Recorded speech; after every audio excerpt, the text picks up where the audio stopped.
It's been a good journey working with GreenHash. I think the biggest advantage that this cooperation brought to us was flexibility. So I would say this flexibility is very good.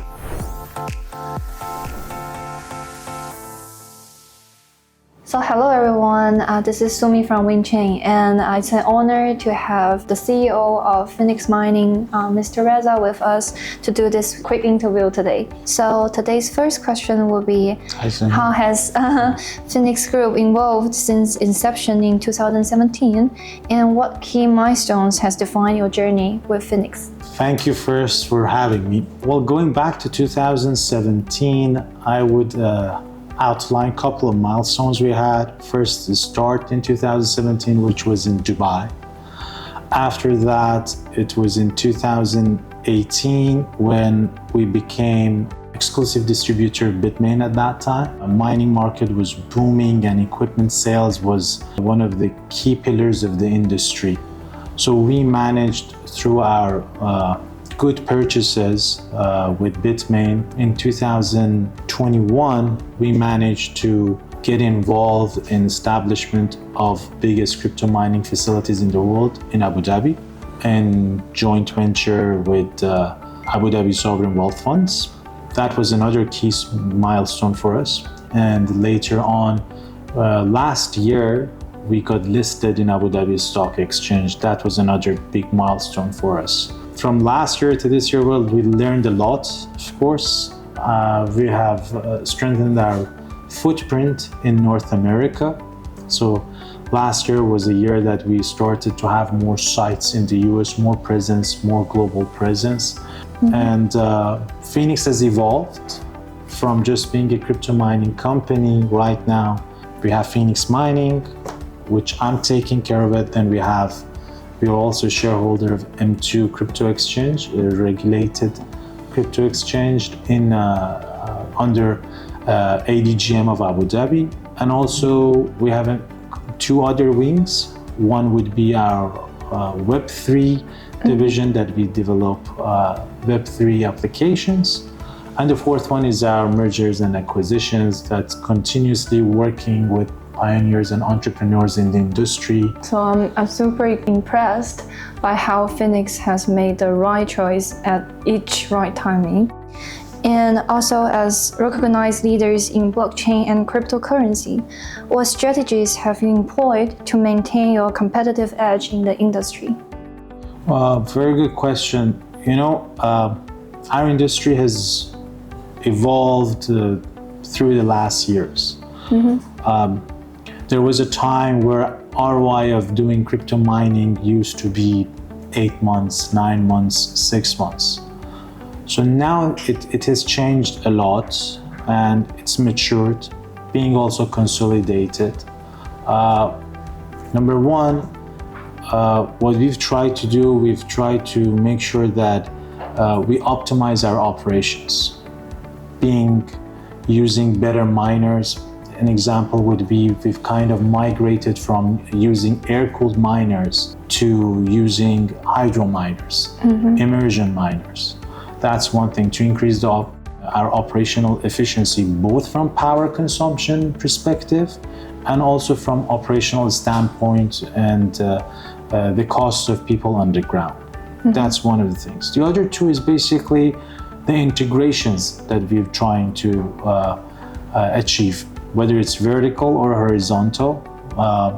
A great example of what I just said is that how we try to diversify from just being a mining company to finance side of it through the exchange, and also Web3 side of the blockchain, and also M&A. So more of a diversification would be a good answer to that question.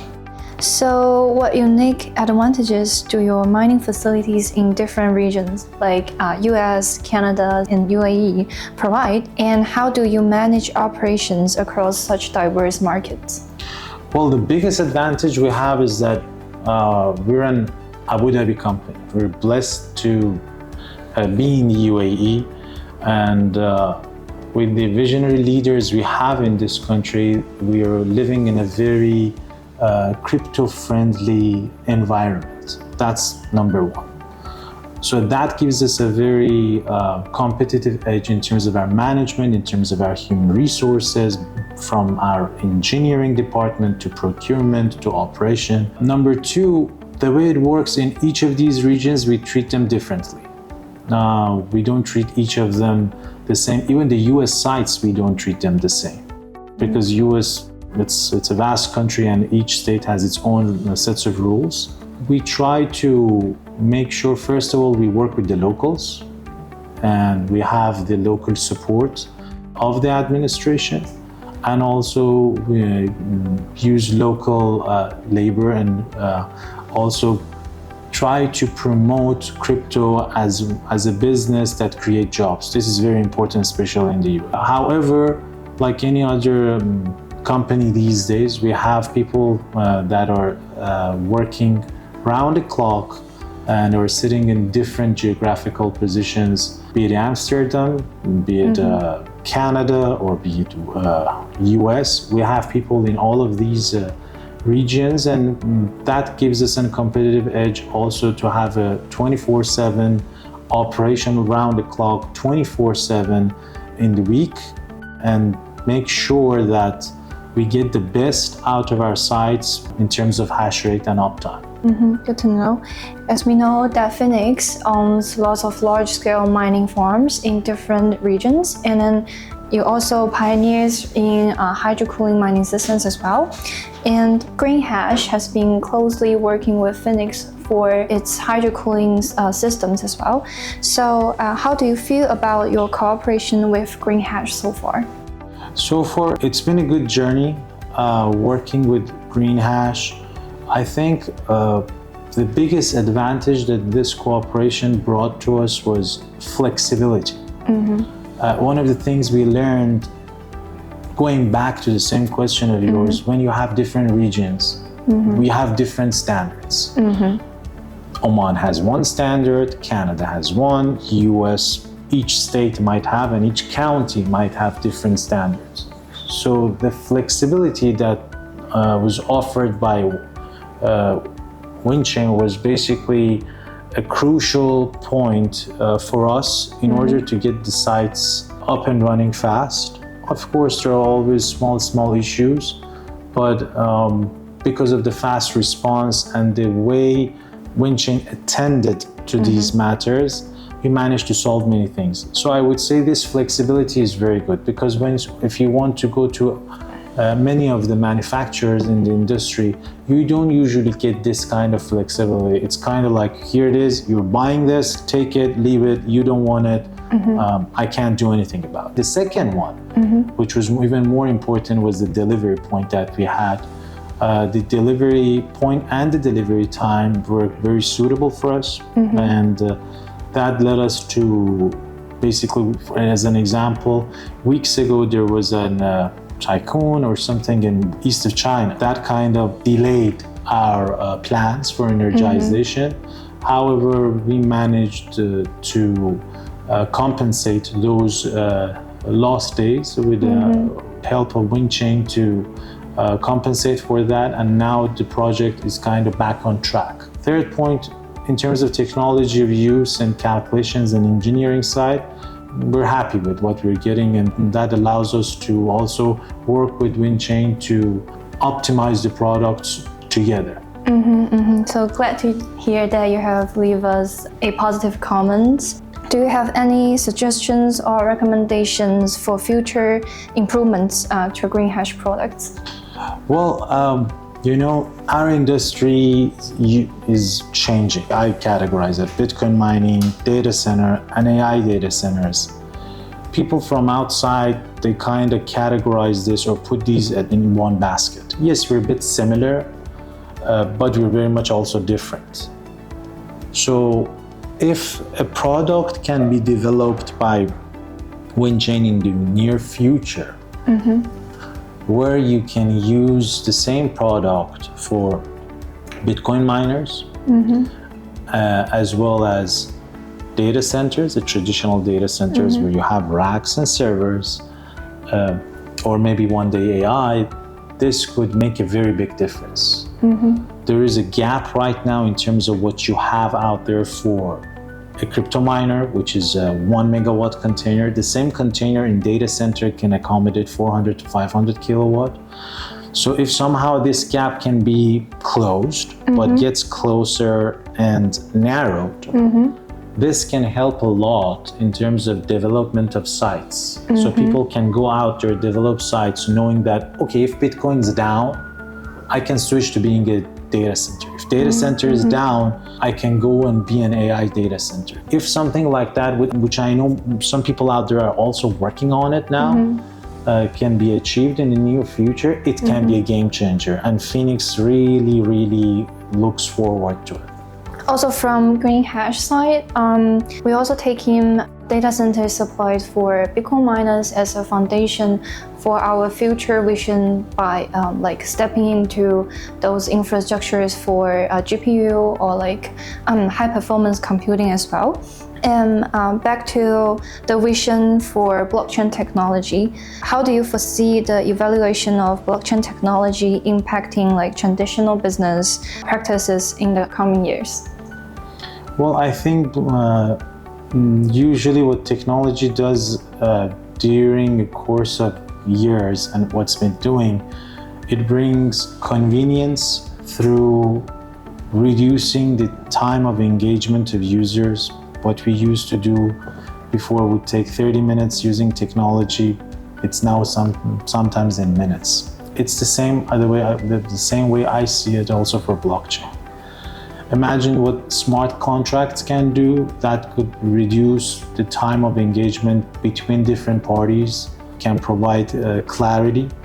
That's one part of it, just the smart contracts. That's where I see huge potential that's still untapped.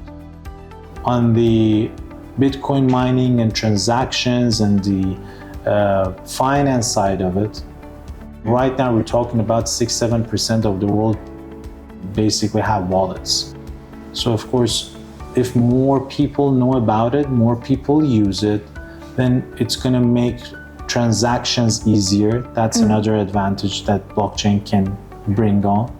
And now you can see also hash rate, which is an output of the Bitcoin miners, is becoming like a commodity. We saw it 3 weeks back on the market that there was a high demand of hash rate above the hash index. So now hash rate is becoming a commodity, and you can see in the near future a swap between hash rate and computation power, between hash rate and maybe AI. So this could actually happen on something like a DeFi platform. So that's another part of it. And I still think the brightest future for blockchain still relies on the financial services. 2-3 years ago, you would go to blockchain events, you would see a lot of miners. These days, you see a lot of financial services. People that can collateralize their BTCs, their assets, and leverage it and get loans against it. I see huge potential there that still it is untapped because not everybody has wallets. Not everybody knows about this potential. And I think once people know about it, we're going to see a huge demand on digital assets. I really think that's where the future of blockchain and Web3 lies, basically, the financial services. So I think in the future, when the blockchain technology being widely used by people, it might like brings more convenience for people to do like private or like public transactions between each other. And so our last questions would be, what is your long-term vision for Phoenix Group, particularly in relation to the growth of blockchain and cryptocurrency services? We want Phoenix to evolve, and it's in transition to evolve from just being a crypto mining company to a Web3 company and offers Web3 services, as well as financial services within the proper legal framework of every territory. That's how we envision Phoenix in the future, to be an ecosystem provider that basically considers all this fast pace of changes and adapts to it, and evolves into a bigger provider of services to different sectors of economy. So I think this is all for today's interview, and thanks so much for Mr. Reza for sharing all this meaningful and impressive insights and idea to us. And I hope Phoenix Group will continue the success in the future as well. Thank you so much. Thank you for your time.